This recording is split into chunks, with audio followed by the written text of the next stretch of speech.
السلام عليكم ورحمة الله وبركاته. إن الحمد لله نحمده ونستعينه ونستغفر ونعوذ بالله من شرور أنفسنا وسيئات أعمالنا.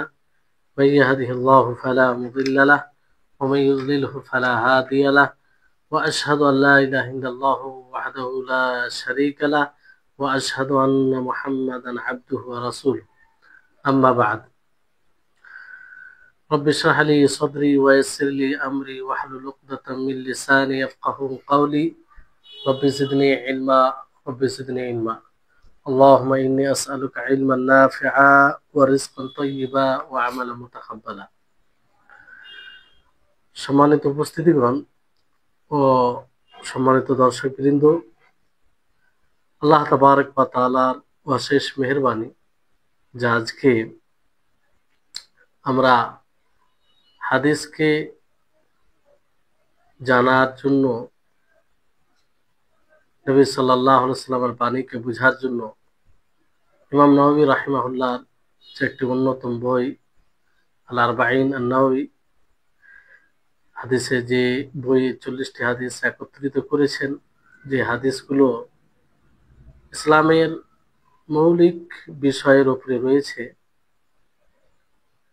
যে হাদিসগুলো বোঝা অনেক উপকারী, সেই আলোচনায় উপস্থিত হয়েছি শোনার জন্য, বলার জন্য। আল্লাহ তাআলার আমরা প্রশংসা করব। তারপরে আমাদের সকলে প্রাণ প্রিয় নবী করিম মুহাম্মদ মুস্তাফা সাল্লাল্লাহু আলাইহি ওয়াসাল্লাম, ওনার উপরে অসংখ্য শান্তি ধারা বর্ষিত হোক। আল্লাহুম্মা সাল্লি আলাইহি আল্লাহুম্মা বারিক আলাইহি। সম্মানিত উপস্থিতিগণ, আজকে 59 নম্বর পর্ব, যে পর্বে এই বইয়ের 39 নম্বর হাদিসের ব্যাখ্যা হবে। এই হাদিসের ব্যাখ্যা এর পূর্বের পর্বে কিছুটা হয়েছে আর কিছুটা বাকি আছে। হাদিসটি ছোট, অনেক সংক্ষিপ্ত হাদিস, ছোট হাদিস, কিন্তু এর মধ্যে অনেক অর্থ বিধান নিহিত রয়েছে, যেটা হয়তো আমরা পূর্বের দাস দ্বারা অনুভব করেছি। হাদিসটি হচ্ছে আন ইবনে আব্বাস রাদিয়াল্লাহু আনহুমা আন্না রাসূলুল্লাহ সাল্লাল্লাহু আলাইহি ওয়াসাল্লাম قال إن الله تجاوز لي عن أمتي الخطأ والنسيان وما استكرهوا عليه। নিশ্চয় আল্লাহ তাবারক ওয়া তাআলা আমার উম্মত থেকে আমার জন্য ভুলকে এবং স্মরণে না থাকার জন্য যেটা হয় সেটাকে ক্ষমা করে দিয়েছেন। ওমাস্তুকরিহু আলাইহা, আর যেটা জোরপূর্বক করা হয় সেটাকে আল্লাহ তাআলা ক্ষমা করেছেন। তো আমরা খাতা নিসিয়ান বিষয়ে বিস্তারিত জেনেছিলাম, এর সাথে জড়িত বিষয়ে আমরা জেনেছিলাম। আজকে আমরা যেটা জানবো, ওমাস্তুকরিহু আলাইহি, যাকে কোনো কাজের উপরে বাধ্য করা হবে, জোরপূর্বক করা হবে, করতে বলা হবে, আর সেটা যদি করে ফেলে জোরপূর্বকের কারণে, বাধ্য করার কারণে, তাহলে সেটাকে আল্লাহ ক্ষমা করে দিচ্ছেন। এই বিষয় তো প্রথম বিষয় হচ্ছে যে জোরপূর্বক ওমাস্তুকরিহু আলাই, জোরপূর্বক করানো হয়, এটা অর্থ কি? এটা বলতে কি বোঝায়? এর অর্থ হচ্ছে এটা, যেমন কাউকে বলা প্রেসার দিয়ে বাধ্যতামূলক কোনো করতে বলা, কোনো কিছু করতে বলা, এটা হচ্ছে জোরপূর্বক করা। কিংবা ইকরাহ, এটার সংজ্ঞা উলামাগণ এইভাবে দিয়েছেন যে হামলুল ইনসানি গায়রাহু আলা ইয়াকুলা আও ইয়াফআলা মা লা ইয়াকুলুহু আও বিফি'লিহি লাউলাল হামল আও ইয়াফআলুহু লাউলাল হামল। যে মানুষকে অন্যের উপরে মানুষকে বাধ্য করা, কোনো মানুষের অন্যকে বাধ্য করা যে কোনো কিছু বলার উপরে কিংবা কোনো কিছু করার উপরে, যেটা সে আসলে বাধ্য যদি না হতো তাহলে করতো না, প্রেশার জবরদস্তি যদি না করা হতো তাহলে সে করতো না, এটাকে ইকরা বলা হয়। কিন্তু মনে রাখবেন যে এই ইকরা জোরপূর্বক করা, যেটাকে আল্লাহ তাআলা মাফ করেছেন, এটা সম্পর্ক শুধু কর্ম এবং কথার সাথে, এতেকাদের সাথে নয়।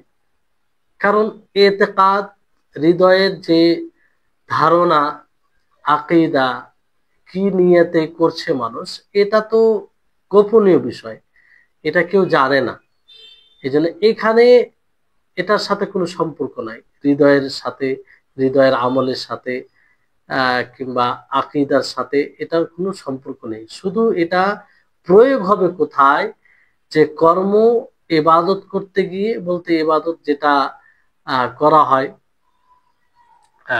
মানে কর্মের মাধ্যমে, আর যেটা কথার মাধ্যমে, এখানে এতেকাদ এর মধ্যে আসবে না, মানে আকীদা এগুলো বিষয় আসবে না। তো এই ইকরা, এটাই বলা হয়েছে যে দুই প্রকার। ভালো করে বুঝবেন, খুব গুরুত্বপূর্ণ বিষয়, যে ইকরা বাধ্য করা, এটা দুই প্রকার। একটা হচ্ছে মুলজি, আর একটা একটা হচ্ছে গায়ের মুলজি। মুলজি কাকে বলে? মুলজি বলা হয় যে সেই ব্যক্তিকে যার কাছ থেকে সম্পূর্ণরূপে স্বাধীনতা ছিনিয়ে নেওয়া হয়, কোনো প্রকারের স্বাধীনতা থাকে না, সে একটা শুধু যন্ত্র হয়ে যায়, এটাকে মুলজি মানে কোনো প্রকারের স্বাধীনতা, এখতিয়ার থাকে না, পরিপূর্ণভাবে স্বাধীনতা হারিয়ে ফেলে, একটা যন্ত্র মতো হয়ে যায়। যেমন মানুষ যন্ত্র দ্বারা মানুষ যেভাবে ইচ্ছা করে ব্যবহার করে, ওই রকম হয়ে যায়। এর উদাহরণ যদি দেওয়া যায় তো বুঝতে পারবেন, যে উদাহরণ হচ্ছে, যেমন ধরুন এক ব্যক্তি বলল যে আমি উমুকের বাড়িতে প্রবেশ করব না, আজ উমুকের বাড়িতে প্রবেশ করব না। তো একজন শক্তিশালী মানুষ এসে তাকে উঠিয়ে, যে বাড়ির ব্যাপারে সে বলেছিল যে আমি ওই বাড়িতে প্রবেশ করব না, সে বাড়িতে নিয়ে চলে আন। তো এই জায়গাতে এই ব্যক্তির কোনো এখতিয়ার ছিল না, যে সে ইচ্ছা করলে যেতে পারতো, ইচ্ছা না করলে যেতে পারতো না, এরকম নয়, বরং তাকে উঠিয়ে নিয়ে চলে গেছে। এখানে কোনো প্রকারে তার স্বাধীনতা ছিল না, তো এটাকে মুলজি বলা হয়। তো এই ধরনের বাধ্যকতা, এই ধরনের যদি বাধ্যকতা হয়ে যায়, তাহলে এতে সমস্ত আহকাম সাকিত হয়ে যাবে, সমস্ত ওলামাদের সম্মতিতে। তবে যে মানুষের সাথে, মানুষের হকের সাথে যদি সম্পৃক্ত হয়, মানুষের হকের সাথে কিংবা মানুষের মালের সাথে সম্পৃক্ত হয়, তাহলে সে গুনাহগার হবে না, কিন্তু কি হবে, তাকে জরিমানা পরে সেটা দিতে হবে। তো এখানে বিষয়টি হচ্ছে, যেমন ধরুন যে একজন ব্যক্তি সে স্ত্রীর ব্যাপারে বলল যে আমি যদি অমুকের বাড়িতে প্রবেশ করি তাহলে আমার স্ত্রী তালাক, আমার স্ত্রী তালাক। তো এই জায়গায় ধরেন কেউ এরকম বললো যে আমি অমুকের বাড়িতে প্রবেশ করব না, যদি প্রবেশ করি তাহলে আমার স্ত্রী তালাক। এবার ধরেন কোনো একজন বাহাদুর শক্তিশালী মানুষ এসে তাকে উঠিয়ে নিয়ে চলে আলো ওই বাড়ি, তো এখানে তো তার স্বাধীনতা, এখতিয়ার বলতে কিছু ছিল না, তাকে নিয়ে চলে যাওয়া হয়েছে। তো এই অবস্থায় তার স্ত্রী তালাক হবে না, কারণ সে স্ব ইচ্ছায় গেলে এখানে তার কোনো স্বাধীনতা ছিল না। তো এই হচ্ছে একরা মুলজি। তো এতে সমস্ত আহকাম, বিধান মানে পড়ে যাবে, সেটা প্রয়োগ হবে না। কিন্তু মালের ক্ষেত্রে কিংবা মানুষের হকের, সেটা ভিন্ন বিষয় হবে। আর একটা হচ্ছে একরা গায়ের মুলজি। গায়ের মুলজি বলতে কি, যে সেখানে এখতিয়ার থাকে। যেমন ধরুন যে একজন ব্যক্তির মাথায় কেউ যদি গান, পিস্তল ধরে বলে যে তুমি তোমার স্ত্রীকে তালাক দাও, না হলে তোমাকে গুলি করে দেবো, তোমাকে কুলি করে দেবো। তো এখানে তার ইখতিয়ার থাকছে, ইচ্ছা করলে সে তালাক নাও দিতে পারে, তার জান চলে যাবে, কিন্তু ইখতিয়ার তো থাকছে, মানে তার এটা স্বাধীনতা থাকছে। আর ইচ্ছা করলে বলে সে নিজেকে বাঁচিয়ে নিতে পারে। কিন্তু এর পূর্বে যেটা বলা হলো ওখানে ইখতিয়ার এরকম থাকবে না, এখানে থাকছে। তো এটা ইখতিয়ার গায়ের মূল, একরা গায়ের মুলজি। তো এই হচ্ছে বিষয়। একরা গায়ের মুলজিতে এটা ফের আবার দুই ধরনের রয়েছে, যে এমন বাধ্যকতা, এমন প্রেসার দেওয়া হবে, জোরপূর্বক করতে বলা হবে, যে যাকে জোরপূর্বক করতে বলা হবে, হ্যাঁ, তার তাকে জোরপূর্বক করাতে কিন্তু হক রয়েছে, অন্যের অধিকার রয়েছে। অন্যের কি রয়েছে? অধিকার রয়েছে। এটাকে কিন্তু কি বলেছেন মালিকিয়াগণ, তারা এটা এক কারাহা শারঈয়া বলেছেন, মানে শরীয়ত সম্মত জোরপূর্বক করানো। এটার নাম দেয় কারাহা ইকরাহান শারঈয়া। তারা বলেছেন যে হক রয়েছে, আসলে জোরপূর্বক করার অন্যের হক রয়েছে, অধিকার রয়েছে, ফলে জোরপূর্বক করা হয়। যেমন এর উদাহরণ দেওয়া যায়। তো এতে কি হয়? বাতিলকে বাতিল করা হয় আর হককে হক সাব্যস্ত করা হয়। যেমন ধরুন, কোনো মানুষ নিজের স্ত্রীকে তালাক দেয় না, মুআল্লাক রেখেছে, তালাক দেয় না, আর তার না হক অধিকার দেয়। আর তাকে বলা হয় যে ভাই তুমি তালাক দিয়ে দাও, তার অধিকার যদি তুমি না দাও তাহলে তুমি তাকে তালাক দিয়ে দাও, তাকে তোমার বিবাহ জীবন থেকে বিচ্ছিন্ন করে দাও, আলাদা করে দাও। কিন্তু সেও অস্বীকার করে, মানে তালাকও দেয় না আর তার হকও আদায় করে না। তো এই জায়গাতে কাজী কিন্তু তার উপরে বাধ্য বাধ্য মানে তাকে প্রেসার দিয়ে তাকে বাধ্য করে তালাক দেওয়াতে পারে, কারণ এতে অন্যের হক রয়েছে। অন্যের হক কি? যে এখানে স্ত্রী, যদি স্ত্রীকে সে হক না দেয় তাহলে সে স্ত্রী আলাদা হতে পারে, কিংবা মানে স্ত্রী বলতে তাকে সে তালাক দিতে পারে। ওর উপরে জুলুম করা এইভাবে ঠিক নয়। ফলে এখানে কাজী তাকে বাধ্য করতে পারে, এখানে বাধ্য করার হক রয়েছে। জি, তো আশা করি আপনারা বুঝতে পারেন। এটা যদি কারো হক থাকে তাতে, এই বিষয়টি।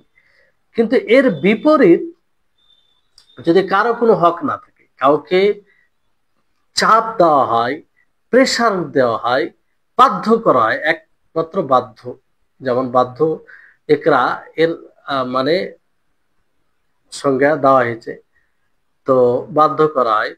এই ক্ষেত্রে আপনাকে প্রায় বেশ কয়েকটি বিষয় খেয়াল রাখতে হবে, বেশ কয়েকটি শর্ত রয়েছে। এই শর্তগুলো যদি পাওয়া যায় তাহলে হাদিসে যেটা বলা হয়েছে যে ওয়ামাস্তুকরিহু আলাইহি, যাকে জোরপূর্বক কিছু করানো হবে তার, সেটা আল্লাহ তাআলা মাফ করেছেন। কখন? যখন এর মধ্যে কয়েকটি বিষয় পাওয়া যাবে। জি, সে বিষয়গুলো কি এক এক করে আমরা জানার চেষ্টা করব। এক নম্বর বিষয় হচ্ছে যে মুকরিহ, যে জোরপূর্বক করাবে, যে বাধ্য করবে, সে যেন আসলে শক্তিশালী হয়, যেটার উপরে সে জোরপূর্বক, যেটার ব্যাপারে বলছে যে তোমাকে এটা করতে হবে, এটা যেন করাতে সে শক্তিশালী হয়। যদি শক্তিশালী না হয় তো মানে সে জোরপূর্বকের মধ্যে আসবে না। মানে ধরুন যে কেউ বলছে যে তোমাকে, যদি তুমি কুফরি বাক্য না বলো, কুফরি বাক্য না বলো, তাহলে তোমাকে হত্যা করব। এবার দেখা যাচ্ছে যে সে, যে ব্যক্তি বাধ্য করছে, সে দুর্বল, সে এটা করতে পারবে না, হত্যা করতে পারবে না, তার ক্ষমতা নেই। তো এই ক্ষেত্রে কিন্তু মুকরাহ মানে জোরপূর্বক, হাদিসে যে জোরপূর্বক, জোরপূর্বকের কারণে, বাধ্য করার কারণে করলে গুনাহ হবে না, এর মধ্যে আসবে না। কারণ এর জন্য শর্ত হচ্ছে যে যে বাধ্য করবে সে যেন শক্তিশালী হয়, আসলে যেন করাতে পারে। যদি না করে তা আসলে সে যেটা বলছে সেটা করে ফেলবে, যে তুমি না করলে তোমাকে হত্যা করবে, তা আসলে যেন সে হত্যা করার শক্তি রাখে। আর যদি ওরকম শক্তি না থাকে তাহলে এর মধ্যে আসবে না। দ্বিতীয় উদাহরণ হচ্ছে, না দ্বিতীয় শর্ত হচ্ছে যে মুকরা যার উপরে জোর করা হবে, যাকে বাধ্য করা হবে সে আসলে প্রতিরোধ করতে পারবে না।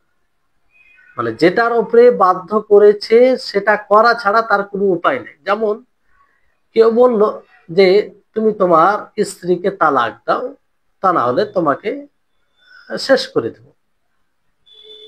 এখানে যাকে বলছে যে তুমি তোমার স্ত্রীকে তালাক দাও না হলে শেষ করে দেবো, তা যাকে বলছে সে আসলে তাকে যে শেষ করে দিবে, কিংবা তার মাথায় যে গান নিয়ে আছে কিংবা আর কিছু অস্ত্র নিয়ে আছে যে না তালাক দিয়ে শেষ করে দেবো, এটা যদি প্রতিবাদ প্রতিরোধ না করতে পারে তাহলে এর মধ্যে আসবে। আর যদি প্রতিরোধ করতে পারে, দেখা গেল যে তার এরকম সুযোগ আছে যে তাকে সেটা প্রতিরোধ করতে পারবে, তাহলে প্রতিরোধ করতে হবে। আর এই ইকরার মধ্যে আসবে না, যে বাধ্য হওয়ার কারণে করে ফেললে যেটাতে গুনাহ হয় না, সেটার মধ্যে আসবে না। জি। তৃতীয় যেটা শর্ত হচ্ছে সেটা হচ্ছে যে মুকরাহ অর্থাৎ যাকে বাধ্য করা হবে সে যেন তার যেন এটা ধারণা হয়, বেশিরভাগ ধারণা হয় যে যদি যে বাধ্য করছে, যে বাধ্যকারী, সে যেটা করতে বলছে এটা যদি না করে তাহলে সে কিন্তু কি করবে, বাধ্য করে করাবেই, সে বাধ্য করে করাবে। তাহলে সেই ক্ষেত্রে কি করবে, সেটা মানে এর মধ্যে আসবে। আর যদি এরকম মানে আশা না হয়, এরকম ব্যাপার বিষয় না বোঝা যায়, যে দেখা গেল এটাও হতে পারে বলছে কিন্তু করবে না, বাধ্য করাবে না, তাহলে মানে এর মধ্যে আসবে না। তাহলে এটা হচ্ছে 3 নম্বর। মানে তার যে যাকে বাধ্য করাবে তার যেন এটা ধারণা হয়, যদি না করে তাহলে তাকে কিন্তু অবশ্যই বাধ্য করাবে। তাহলে এটা পাওয়া জরুরি। 4 নম্বর হচ্ছে যে যাকে বাধ্য করাবে তার এটা বেশি ধারণা হবে যে যেটার উপরে বাধ্য করা হচ্ছে সেটা যদি করে নেই তাহলে তার যে ধমক, সে ধমক থেকে বেঁচে যাবে, কিংবা তার যেটা করবো বলছে সেটা থেকে বেঁচে যাবে। এটা বেশিরভাগ আশা হতে হবে। যদি এমনটা দেখা যায় যে করলো, সে মারবে, বললো যে তুমি কুফরি বাক্য বলো না হলে মারো, এবার দেখা যাচ্ছে সে যাকে বলা হচ্ছে যে কুফরি বাক্য বলো না হলে তোমাকে মেরে ফেলবো, সে যদি দেখে যে আমি সত্যি কিন্তু বলেনি, হৃদয়ে সেটাকে না মেনে বলেনি, তারা হয়তো ছেড়ে দেবে, মানে বাঁচাও হবে, তাহলে এই ক্ষেত্রে বলতে পারে। আর যদি মনে দেখে যে না, বললেও মারবে না বললেও মারবে, তাহলে সেক্ষেত্রে কি করবে, সেক্ষেত্রে কিন্তু বলবে না, কারণ এটা শর্ত যে বাঁচবে এর যেন বেশি আশা হয়, বেঁচে যাবে এর জন্য বেশি আশা হয়। 5 নম্বর হচ্ছে যে ইকরাহ মানে জবরদস্তি, এটা যেন ওই সময় হয়, এমন নয় যে 1 সপ্তাহ পর এরকম হবে, যে 1 সপ্তাহ পর তোমাকে কি করবে। যেমন কেউ যদি বলে যে তুমি তোমার বাড়িকে বিক্রি করো, তা না হলে তোমার মাথাকে এখনই কেটে দেবে, আর আসলে সে কেটে দেবে, আসলেই সে কেটে দিবে, তাহলে এই ক্ষেত্রে কি, এই ক্ষেত্রে ইকরাহ প্রয়োগ হবে, মানে এখানে জবরদস্তি গণ্য করা হবে। কিন্তু যদি যে বাধ্যকারী বাধ্য করবে সে যদি বলে যদি তুমি তোমার বাড়িকে বিক্রি না করো তাহলে 1 সপ্তাহ পরে তোমাকে শেষ করে দেব, তোমার মাথাকে কেটে দেব, তো 1 সপ্তাহ পর তোমার মাথাকে কেটে দেব, তো এটা এটা কিন্তু এটাতে একরা প্রয়োগ হবে না, মানে জোর জবরদস্তি করার বিষয় আসবে না এখানে। কারণ বিষয়টা হচ্ছে যে 1 সপ্তাহ পর, তো এই মধ্যে 1 সপ্তাহ যে সময় পাচ্ছে এর মধ্যে সে বাঁচতে পারে, কোনো জায়গায় পালিয়ে যেতে পারে, কিংবা আর কোনো পথ বের হতে পারে। এই জন্য এই জায়গাতে এই জায়গাতে একরা প্রয়োগ হবে না। জি, 1 সপ্তাহ পরে, মানে ওই সময় যদি বলে যে না করো, তাহলে এখনই তোমাকে শেষ করে দেবো, এটা শর্ত, ওই সময় যেন হয়। 6 নম্বর শর্ত হচ্ছে যে যাকে বাধ্য করা হবে সে যেন নির্ধারিত হয়। কি হয়? নির্ধারিত হয়। যেমন কেউ যদি পিস্তল মাথায় রাখে, পিস্তল কি কোথায় রাখে? মাথায় রাখে, আর বলে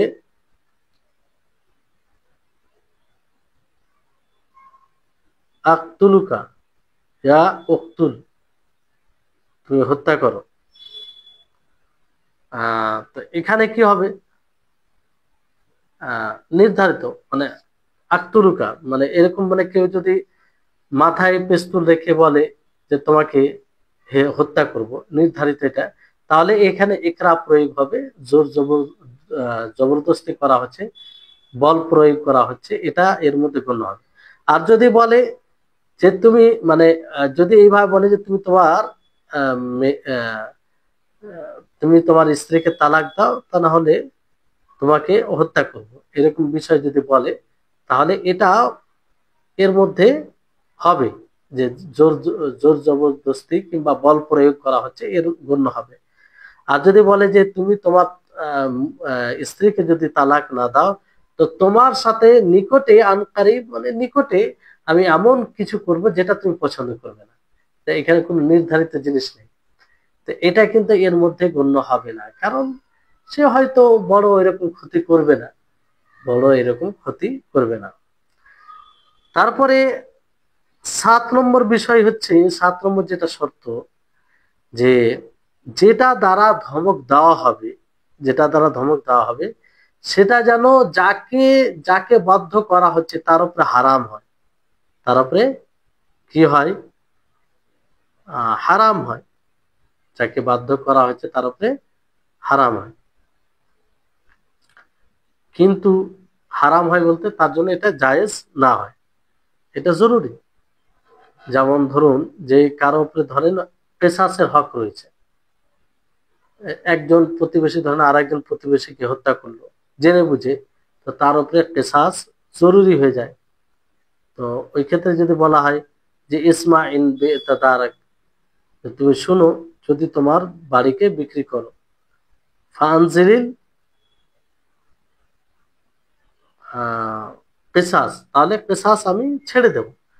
মানে ধরেন একজন প্রতিবেশী আর একজন প্রতিবেশীকে হত্যা করেছে, একজন প্রতিবেশী আর একজন প্রতিবেশীকে হত্যা করেছে, তো এই ক্ষেত্রে তাকে, মানে তার উপরে কেসাস, যেহেতু যাকে হত্যা করেছে তার ওয়ারিসরা আহ কেসাস নেবে, কেসাস নেবে।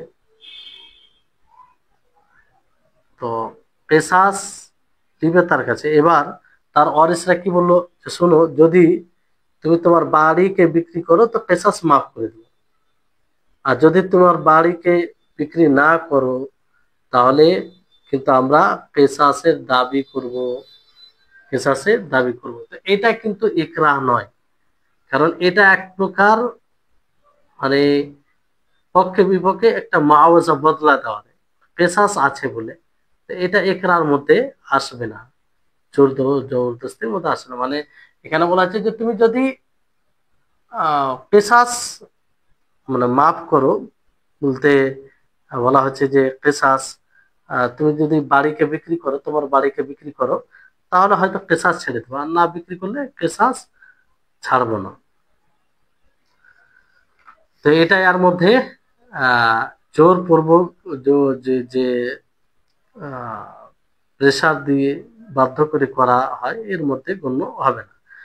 8 নম্বর যেটা শর্ত হচ্ছে যে যার দ্বারা ধমক দেওয়া হবে, যার দ্বারা ধমক দেওয়া হবে সেটা যেন বেশি কঠিন হয়, যেটার উপরে ধমক দেওয়া হয়, যাকে ধমক দেওয়া হয় তার চেয়ে বেশি কঠিন হবে। যেমন ধরেন যে কারো হাতে গান পেস্তুল রয়েছে, সে মাথায় রাখলো, মাথায় রাখার পরে বললো যে এই তুমি নিষ্পাপ শিশুটিকে হত্যা করো, যদি তুমি তাকে হত্যা না করো তো আমরা তোমাকে হত্যা করব, আমরা তোমাকে হত্যা করব। তো এটা কি জায়েজ?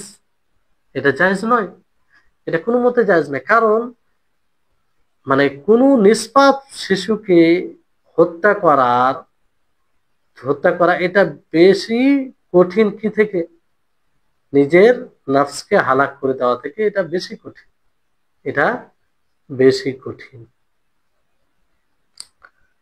জি, এই হচ্ছে বিষয়। যেমন কেউ বলে যে তুমি এই মুসলিমকে হত্যা করো, না হলে তোমাকে হত্যা করবো। সে কোনো দোষ করেনি, সে কোনো দোষ করেনি। তো এখানে এই ব্যাপারে সমস্ত ওলামাগণ সম্মতি দিয়েছেন যে হত্যা করা মানে জায়েজ হবে না এই ধরনের। কারণ নিজের নফসকে বাকি রাখার জন্য কারো হত্যা করা এটা জায়েজ নয়, আর এটা একরার মধ্যেও আসবে না। কারণ অন্যের জানের, তাদের সে জানের মূল্য বেশি, নিজের জানকে বাঁচানোর জন্য অন্য জান মেরে ফেলা এটা জায়েজ নয়। জি, এই হচ্ছে বিষয়। তারপরে 9 নম্বর যেটা, ইকরা, জোর জবরদস্তি, বল প্রয়োগ যেটা করলে মানে করানো, শক্তি বাধ্য করে যদি করা হয় তাহলে আল্লাহ তাআলা মাফ করবেন। তো এইরকম বাধ্য করে যদি কাউকে করা হয় এবং করার ফলে যদি কোনো বিধান তার উপরে চলে আসে তাহলে সেটা করতে হবে।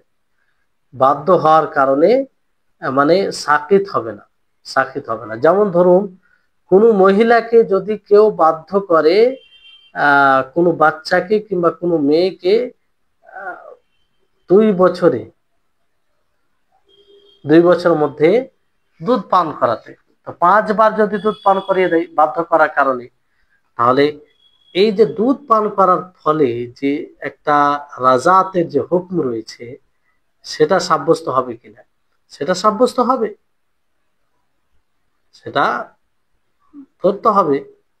কারণ আহ এখানে যেটা যেটা যেটা বিষয় রয়েছে রাজাত প্রমাণের বিষয়, সেটা হচ্ছে যদি দুধ পাওয়া যায় সেটার সাথে সম্পৃক্ত।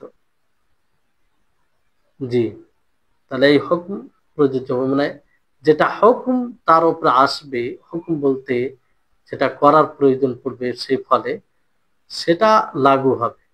যেমন কারো কোনো মেয়েকে বাধ্য যদি করা হয় দুধ পান করাতে, তো দুধ পান করানোর ফলে যদি রাজাত প্রমাণিত হয়, রাজাতকে মানতে হয়, তাহলে সেটা মানতে হবে। এই ইকরা জবরদস্তির কারণে এটা মানে সাকিত কিংবা মাফ হবে না।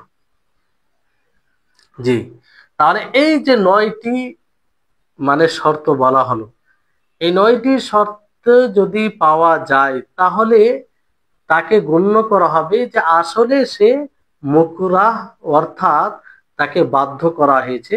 আর বাধ্য হয়ে যদি কেউ কেউ কোনো কাজ করে আল্লাহ তাআলা সেটা ক্ষমা করবেন, আল্লাহ তাআলা ক্ষমা করবেন, যা এটা উম্মতে মুহাম্মাদিয়ার বৈশিষ্ট্য। তো এই হচ্ছে বিষয়। আর এটা কিন্তু শুধু কথায় এবং কর্মে হবে, কথায় এবং কর্মে, আর হৃদয়ের আমলে হবে না। যেমন ধরুন কেউ যদি কাউকে বাধ্য করে, কারো কোনো মুসলিমের মাথায় গান রেখে পেস্তুল রেখে বলে যে তো নবী সাল্লাল্লাহু আলাইহি সাল্লামকে গালি দাও অথবা আল্লাহ তাআলাকে গালি দাও, তো এটা কি হবে? এটা বাধ্যকরণে চলে আসবে। হ্যাঁ, হৃদয় কখনো চাইবে না, কিন্তু বাধ্য হওয়ার কারণে যদি গালি কেউ দিয়ে দেয় আর তার হৃদয় মানে এটার বিরোধিতা করে, সে হকের উপরেই অনড় থাকে, তাহলে এতে গুনাহগার হবে না। যেমন আম্মার রাদিয়াল্লাহু তাআলা আনহুকে গালি দিতে, নবী সাল্লাল্লাহু আলাইহি ওয়াসাল্লাম গালি দিতে বাধ্য করেছিল, গালি দিয়েছিল ফলে, কিন্তু হৃদয় সমর্থন করেনি। আল্লাহ তাআলা এটা মাফ করেছেন, এটা মাফ করেছেন।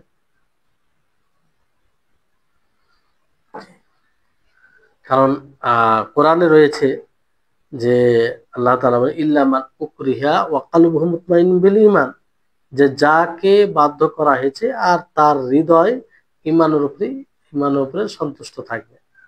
জি, তো এই হচ্ছে হাদিস। এই হাদিসে উম্মতে মুহাম্মাদিয়ার অনেকগুলো বিশেষত্ব রয়েছে, যেটা এই হাদিস থেকে বোঝা যায়। রাসূল সাল্লাল্লাহু আলাইহি সাল্লাম আমাদের জন্য রহমত, দয়া, আল্লাহ তাআলার কৃপা। তিনি আমাদের গাইডের জন্য, তিনি আমাদের ধর্মগুরু হিসাবে মুহাম্মদ সাল্লাল্লাহু আলাইহি সাল্লামকে চয়েস করেছেন।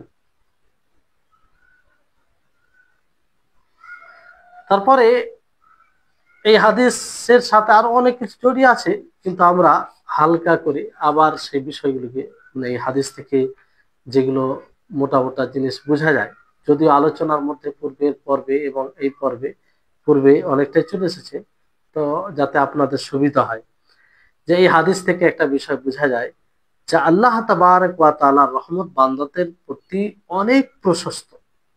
যে আল্লাহ তাবারক ওয়া তাআলা ভুলে যাওয়াকে, ভুলের কারণে যেটা ভুল হয়, কিংবা স্মরণে না থাকার কারণে যেটা ভুল হয়, এবং জোরপূর্বক যেটা করানো হয়, এই তিনটাকে আল্লাহ তাআলা ক্ষমা করেছেন। শুধুমাত্র কাদেরকে? উম্মতে মুহাম্মাদিয়ার মধ্যে যারা মুমিন তাদের, উম্মতে মুহাম্মাদিয়ার মধ্যে যারা মুমিন তাদের। তো এটা আল্লাহ তাবারক ওয়া তাআলা রহমত নয়, আল্লাহ তাআলার রহমত। জি, আর এই রহমত, যতগুলো হারাম বিষয় রয়েছে ইবাদতে, ইবাদত ছাড়া মানুষ কোনো বিষয় ভুলে, মানে না জেনে কিংবা ভুলে করে ফেলে, তাহলে এতে কি হবে? সে মুকরা হবে না। এটা আল্লাহর হকের সাথে সম্পৃক্ত হলে তাকে কিছুই করতে হবে না। জি, তো যদি হুকুম না জানা থাকে কিংবা একদম ইলম না থাকে, তো আল্লাহ তাআলা সেটা ক্ষমা করবেন। আর এর উদাহরণ অনেক রয়েছে, যেমন মুআবিয়া রাদিয়াল্লাহু তাআলা আনহু কিংবা মুআবিয়া বিন হাকাম, তিনি বলেন যে নবী সাল্লাল্লাহু আলাইহি ওয়াসাল্লামের সাথে প্রবেশ করলো নামাজে, তো এক ব্যক্তিকে ছিঁকতে দেখলো, তো সে আলহামদুলিল্লাহ বলে। তো মুআবিয়া রাদিয়াল্লাহু তাআলা আনহু তাকে বলে ইয়ারহামুকাল্লাহ, আল্লাহ তোমার উপরে রহম করুন। তো মানুষ দেখতে লাগলেন, মানুষ মানে তাকে দেখতে লাগলেন, আর এমন ভাবে দেখছিলেন যে তাদের এই কথা বলাটা অস্বীকার করছিলেন, যে এটা ঠিক হয়নি, এটা ঠিক হয়নি। তখন তারা কি করতে লাগলো? হৃদয়ের ওপরে মারতে আরম্ভ করলো।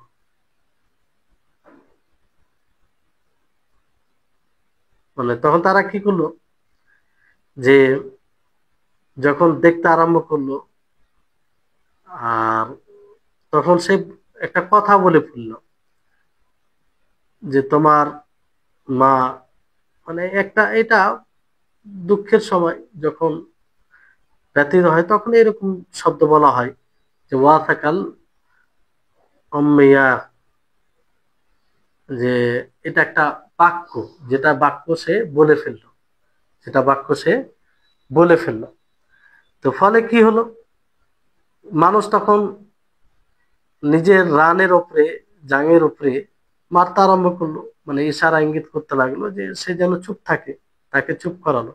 তো যখন নামাজ শেষ হলো, তখন আহ নবী সাল্লাল্লাহু আলাইহি সাল্লাম, যিনি সবচেয়ে বড় দয়ালু ছিলেন আল্লাহর পরে মাখলুকের উপরে, তিনি বললেন, মুআবিয়া তিনি বলছেন যে আমার আব্বা, আমার মা আপনার উপরে কুরবান হোক, যা আপনার মতো উত্তম মুআল্লিম, শিক্ষক, শিক্ষাদানকারী আমি কাউকে দেখিনি। কারণ নবী সাল্লাল্লাহু আলাইহি ওয়াসাল্লাম না আমাকে বকাঝকা করেছে, না আমাকে গালিগালাজ করেছে, না আমাকে মেরেছে, বরং তিনি কি বললেন, আহ ইন্না হাদিহিস সালাতা লা ইয়াসমাহু ফিহা শাইউন মিন কালামিন নাস, যে এই নামাজে কথা বলা, মানুষের কোন প্রকার কথা বলা এটা সঠিক নয়। কারণ নামাজে কি হয়, আল্লাহর বড়ত্ব বর্ণনা করা হয়, ইন্নামা হিয়া তাকবীর ওয়া তাসবিহ ওয়া কিরাআতুল কোরআন, আর আল্লাহ তাআলা পবিত্রতা বর্ণনা করা হয় আর কোরআন তেলাওয়াত করা হয়। তো এই হাদিসে যেটা মূল বিষয় সেটা কি, যে আল্লাহ নবী তাকে পুনরায় নামাজ পড়ার কথা বললেন না, যে তুমি কথা বলেছো, তোমার নামাজ হয়নি। আহ, কারণ সে জানতো না, এই জন্য আল্লাহ নবী তাকে দ্বিতীয়বার পড়ার আদেশ দিলেন না। তাহলে যদি হুকমই না জানে মানুষ, তো সেটা করে ফেললে আর সেটা করতে হবে না, সেটা মাফ হয়ে যায়। যেমন ধরুন এরকম হয় যে একজন ব্যক্তি নামাজ পড়ছে বাড়িতে, তো কেউ এসে দরওয়াজায় দরজায় আওয়াজ দিল, তো সে বললো যে চলে এসো, মানে চলে এসো, এইভাবে বলে ফেললো। সে ভুলে গেছে যে নামাজ আছে, অথচ সে নামাজ পড়ছে, ভুলে গেছে নামাজ আছে, সে বললো চলে এসো। তো এতে তার নামাজ বাতিল হবে না, নষ্ট হবে না, কারণ আহ সে ইচ্ছাকৃত ভাবে এটা করেনি, ইচ্ছাকৃত ভাবে করেনি। অনুরূপভাবে কোনো ব্যক্তিকে যদি রমজান মাসে দিনে খাওয়া প্রতি বাধ্য করে, ফলে সে খেলে তার নামাজ না, তার সাওম নষ্ট হবে না, সাওম নষ্ট হবে না। কারণ সে প্রকৃত মানে মুকরার মধ্যে জোর জবরদস্তি করে নেওয়ার ফলে যেটা করে, আর আল্লাহ তাআলা সেটাকে মাফ করেছেন, সে তার মধ্যে পড়বে। তারপরে অনুরূপভাবে আরো উদাহরণ রয়েছে অনেক। যেমন যে একজন ব্যক্তি সূর্য ডুবে গেছে মনে করে ইফতার করে ফেললো, পরবর্তীতে স্পষ্ট হচ্ছে যে সূর্য এখনো ডুবেনি, তো তার রোজা ভঙ্গ হয়ে যাবে? রোজা ভঙ্গ হবে না, কারণ সে না জেনে এটা করেছে। তো এরকম উদাহরণ অনেক রয়েছে, এরকম উদাহরণ অনেক রয়েছে। এখানে আরেকটি বিষয়, যে যদি ধরেন যে কেউ যদি হারাম কাজ করে ফেলে এবং হারাম কাজ করার ফলে যদি কোনো কাফারা মানে তার উপরে ওয়াজিব হয়ে যায়, কিন্তু তার জ্ঞান নেই কাফারা এই কাজটি করলে কাফারা হয়ে যায়, তাহলে কি তার উপরে কাফারা ওয়াজিব হবে? জি হ্যাঁ, কাফারা ওয়াজিব হবে। যেমন ধরুন নবী সাল্লাল্লাহু আলাইহি সাল্লামের জামানে একজন ব্যক্তি এসে কি বলল, যে আমি হালাক হয়ে গেলাম, আমি বরবাদ হয়ে গেলাম। আল্লাহ নবী বললেন, মাল্লাযী আহলাকাকা, যে তোমাকে কি জিনিসে হালাক করলো? তখন বলল যে আমি রমজান মাসে দিনে সিয়ামরত অবস্থায় স্ত্রীর সাথে জেমা করে ফেলেছি। তখন তিনি কি বললেন, যে একটা দাসী আজাদ করো। তিনি বললেন আমি এর শক্তি রাখি না। তখন সে বললো যে 2 মাস লাগাতার তাহলে শ্যাম সাধনা করো। সে বললো এটাও আমি শক্তি রাখি না। তারপর আল্লাহ নবী বললেন যে 60 মিসকিনকে খাইয়ে দাও। তো বললো যে এটাও আমি শক্তি রাখি না, এটাও আমি শক্তি রাখি না। তো তারপরে একজন কোনো ব্যক্তি নবী সাল্লাল্লাহু আলাইহি ওয়াসাল্লামের নিকটে একটা থেলি কিংবা কোনো একটা বস্তায় বলে কিংবা কোনো একটা জিনিসে খেজুর নিয়ে নেন। আহ, তাতে খেজুর ছিল, জঞ্জাবিল ছিল। তো নবী সাল্লাল্লাহু আলাইহি ওয়াসাল্লাম কি বললেন, যে এটাকে নিয়ে নাও আর সাদকা করে দাও, এটা সাদকা করে দাও। তো সে বলল যে হে আল্লাহ নবী, আহ না, আমার চাইতে গরিব কি আছে যে আমি তাকে দেব? অর্থাৎ এই মদিনা যে দুই লাভা বলা হয়, মানে দুই জায়গার মাঝে মদিনা, মদিনার মাঝে মদিনায়, মানে আমার মতো ফকির গরিব কেউ নেই। তখন আল্লাহ নবী কি বললেন? আল্লাহ নবী তার এই কথা শুনে হাসতে লাগলেন, এমনকি আল্লাহ নবীর সামনে তার দেখা দিয়েছিল। আল্লাহ নবী বলেন যে তাহলে তুমি তোমার পরিবারকে খাইয়ে দাও। তো এই হাদিসে দেখেন, ওই ব্যক্তি জানতো যে রমজান মাসে জেমা করা সিয়ামরত অবস্থায় হারাম, হারাম এটা জানতো গুনাহগার, কিন্তু তাকে যে কাফারা দিতে হবে, কাফারা দিতে হবে, এটা সে হয়তো জানতো না। এই না জানার কারণে কি সে কাফারা মাফ হয়ে গেছে? না, আল্লাহ নবী তাকে বললেন যে এটা কাফারা দিতে হবে, কাফারা দিতে হবে। না জানার কারণে এটা মানে মাফ হবে না।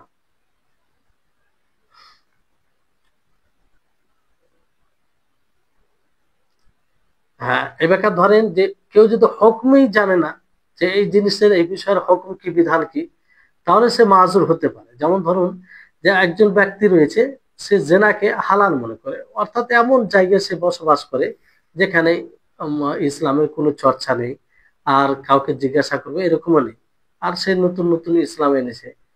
তো এই অবস্থাতে সে যদি জেনা করলে বা বিচার করলে তার উপরে কোনো হাত নেই, কারণ সে জানে না, সে নিত্য নতুন ইসলাম নিয়ে এসেছে, যে সে এটাও জানে না যে জেনা হারাম। তো এই ক্ষেত্রে তার কথা গ্রহণ করা হবে এবং তাকে মানে মাফ করে দেওয়া হবে, কারণ সে জানে না, হুকমই জানে না, হুকমই জানে না। কিন্তু যদি হুকম জানে যে এটা হারাম, আর আহ, আর করে ফেলে, হুকম জানা পরে এটা হারাম, আহ, আর করে ফেলে, পরবর্তীতে বুঝতে পারে যে, মানে যেমন ধরুন যে কেউ জানে যে জেনা করা, ব্যভিচার করা এটা হারাম, ব্যভিচার করা এটা হারাম, কিন্তু এটা জানে না যে বিবাহিত যদি ব্যভিচার করে তাহলে তাকে রাজম করা হবে, আর অবিবাহিত করলে তাকে কোড়া মারা হবে এবং 1 বছরের জন্য বাড়ি থেকে বের করে দেওয়া হবে। এটা জানে না। তো কেউ যদি এটা না জানে আর করে ফেলে, কিন্তু জানে যে জেনা হারাম, তাহলে কি তার উপরে এই হাদ কায়েম হবে? জি, কায়েম হবে, কারণ এই ক্ষেত্রে এটা মাপ নয়। তাহলে কেউ যদি কোনো কাজ করার ফলে যেটা তার উপরে লাগু হয়ে যায়, সেটা মাফ হবে না, মানে সেটাকে না জানার কারণে ওটা মাফ হবে না। মাফ কখন হবে? সে যখন হুকমি তার জানবে না, বিধানই জানবে না। যেমন জেনার ব্যাপারে বলা হলো যে একজন ব্যক্তি এমন জায়গায় বসবাস করছে যে যেখানে ইসলামের চর্চা নেই, কাউকে জিজ্ঞাসা করবে এরকম কেউ নেই। তো ওই জায়গায় কি হবে? ওই জায়গায় সে যদি জেনা করেলে, তাহলে না তার উপরে হাত হবে, না সে গুনাহগার হবে, কারণ আর সে যদি জানে যে এটা, জানে যে হালাল, এতে কোনো অসুবিধা নেই, তো গুনাহগারও হবে না, আর রাজম মানে হাদও কায়েম হবে না। কিন্তু কেউ জানে যে এটা হারাম, এটা হারাম, তারপরে করে, এটা জানে না যে করতে গেলে বিবাহিত হলে রাজম করতে হবে, রাজম করা এটা বিধান, তো এটা জানে না। এটা না জানার কারণে কিন্তু এটা ছাড় পাবে না এটা থেকে, কারণ এতটাই যথেষ্ট। যদি সে জানে যে জেনা হারাম, করে ফেলে, তাহলে যদি বিবাহিত হয় তাহলে তাকে রাজম করতে হবে, যদিও সে এটা ব্যাপারে না জ্ঞান রাখে। আর অবিবাহিত হলে তাকে কোড়া মারতে হবে। জি, তাই হচ্ছে বিষয়। তো আশা করি আপনারা বুঝতে পারছেন বিষয়গুলো। তারপরে আমরা এটাও জেনেছি, যদি কেউ হকে মানে এমনও হয় আহ, যেটা ওয়াজিব জিনিস, সেটা যদি ভুলে যায় তাহলে মাফ হবে কি হবে না, এই পূর্বের আলোচনায় হয়তো এসেছে এগুলো, তারপরেও এটা বলে দিই একটু ভালোভাবে যাতে আপনারা বুঝতে পারেন যে ওয়াজিব এটা জেহালাতের কারণে মাফ হয়ে যায় কি হয় না, মানে না জানার কারণে মাফ হয় কি হয় না। তো এই ক্ষেত্রে আপনারা পড়েছেন যে জেহালাতের কারণে মাফ হবে কোনটা, যে গুনাহগার হবে না, কিন্তু সেটাকে যদি করার সম্ভব হয় ওই সময়ে তো করে নিতে হবে, করে নিতে হবে। জি, যদি করা সম্ভব না হয় তাহলে করা যাবে না। যেমন ওই ব্যক্তিকে, যে একজন ব্যক্তি হাদিসুল মসজিদে নামাজ পড়লেন, তো আল্লাহ নবী বললেন যে তোমার নামাজ হয়নি, আবার নামাজ পড়ো। তো এইভাবে 3 বার, শেষে আল্লাহ নবী নামাজের পুরো নিয়ম শিখিয়ে দেয়। তো ওই ব্যক্তি তো ওই ভুলেই তার আগে নামাজ পড়েছে, তো আগের নামাজগুলো আল্লাহ নবী পড়তে বললেন না। কেন বললেন না? এই কারণে যে ওটা আদায় করা সম্ভব নয়, সম্ভব নয়, কত বছর থেকে পড়ে আসছে, কিন্তু উপস্থিত নামাজ পড়লে যেটা সম্ভব। জি, তো এখানে আরেকটি বিষয় যে যদি ধরেন হুকম মানে কোনো ওয়াজিব থেকে একদম মোটি জ্ঞান না রাখে, তো সেটা মাফ হবে কি হবে না। যেমন ধরেন যে কিছু কিছু জায়গায় এরকম আছে যে জানে যে মেয়েদের 15 বছর হলে সে সাবালিকা বলে গণ্য হয়, আর তখনই শ্যাম সাধনা করে কিংবা ফরজ মনে করে এটা সেটা। কিন্তু অনেক সময় মেয়েদের এরকম হয় যে 15 বছর আগে তাদের হায়েজ আসতে আরম্ভ করে। তো হায়েজ যখনই চলে আসে সে সাবালিকা হয়ে যায়, সে মোকাল্লাফ হয়ে যায়। তো এই ক্ষেত্রে তাকে সবই করতে হবে, কিন্তু সে এটা জানে না। ফলে মানে শ্যামও আদায় করেনি না, মানে শ্যাম আদায় করেনি, আর নামাজও এটাকে জরুরি নফল করে মানে অনেক সময় ছেড়ে দিয়েছে, অনেক সময় ছেড়ে দিয়েছে। তো আহ দেখা গেলো 4 বছর এইভাবে কেটে গেছে, 4 বছর এইভাবে কেটে গিয়েছে। তো তাকে কি, যখন সে জানতে পারলো, তখন কি আগের শ্যামগুলো কাজা করতে হবে? না, কাজা করতে হবে না, কারণ সে এই ক্ষেত্রে হুকমই জানে না, বিধানই জানে না। হ্যাঁ, যদি কারো পক্ষ থেকে অলসতা থাকে, হ্যাঁ মানে জানার সুযোগ ছিল তারপরও না জানে, তাহলে তার ওজরে এটা গ্রহণ হবে না, তাকে সেটা সে গুনাহগার হবে, সে গুনাহগার হবে। আর যে কোনো ওয়াজিব বিধান যে কোনো, সেটা ইলম হলে ইলমের সাথে সেটা ওয়াজিব হয়, জরুরি হয়। যে ইলম না হয়, তার ব্যাপারে জানাই না যায়, তাহলে সেটা ওয়াজিব হবে না, সেটা ওয়াজিব হবে না। এই জন্য আল্লাহ তাবারক ওয়া তাআলা যেমন বলেন, ওয়ামা কুন্না মুআযযিবিনা হাত্তা নাবআসা রাসূলা, যে আমি শাস্তি দিই না এমনকি রাসূল পাঠিয়ে দিই। রাসূল আসার পরে বলবে, সতর্ক করবে, তারপরে যখন মানুষ না বুঝবে, মানে রাসূল এই জন্য পাঠালেন যাতে মানুষ জানতে পারে। এবার রাসূল না পাঠালে তো জানতে পারতো না মানুষ। এখান থেকে বোঝা যাচ্ছে যে ইলম হলে সেটা ফরজ হয়, আর ইলম না হলে তো ফরজ হয় না। কিন্তু শিথিলতা থাকলে, জানার সুযোগ পেলেও যদি না জানে, তাহলে এতে কিন্তু সে গুনাহগার হবে। জি। অনুরূপ ভাবে আরেকটি বিষয় এর সাথে জড়িয়ে আছে, যেমন ধরুন জাকাত।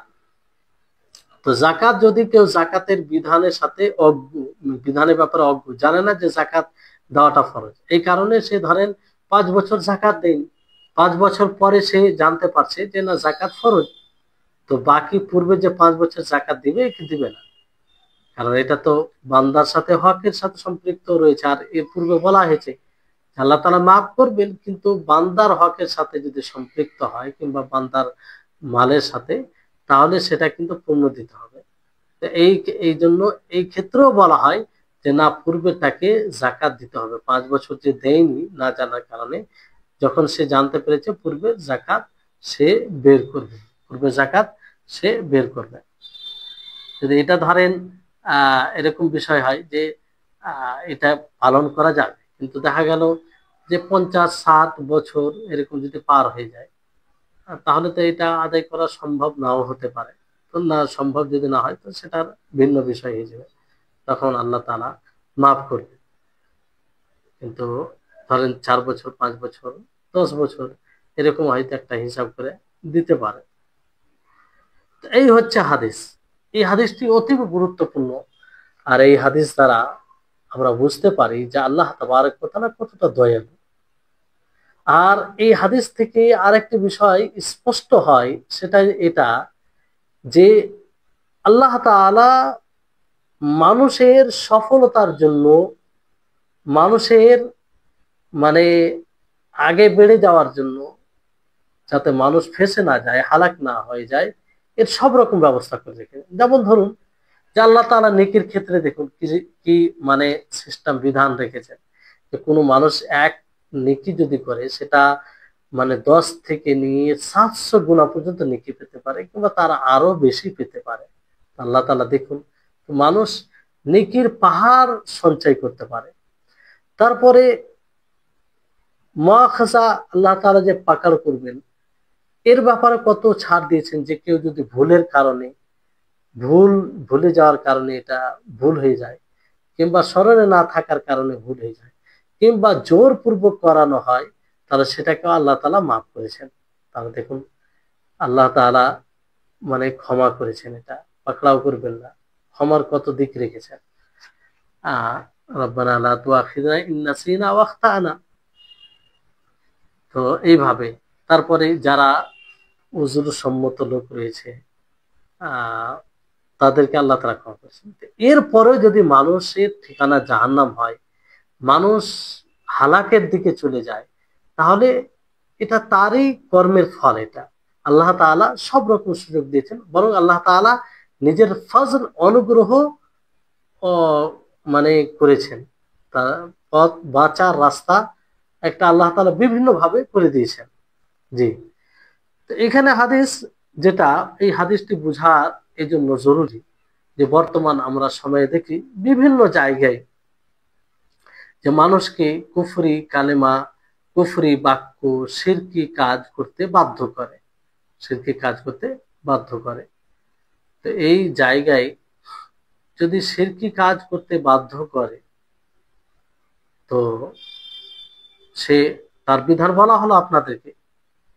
বর্তমান সময়ে এগুলো খুব হয়, যেমন আল্লাহ তাআলা মুসলিমদের হেফাজত করুন। আমাদের ভারতবর্ষেও যেখানে সেখানে এরকম হয়, শোনা যায় যে কাউকে জোর করে বলা হয়, এমন বাক্য বলতে বাধ্য করে যে যেটা কুফরি, যেটা কুফরি। আল্লাহকে গালি দিতে বলে, নাউজুবিল্লাহ, রাসূলকে গালি দিতে বলে।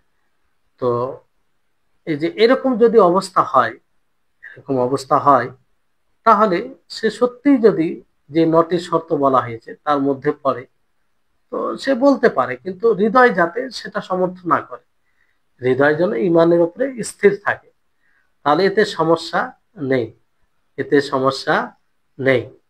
জি, এই হচ্ছে বিষয়।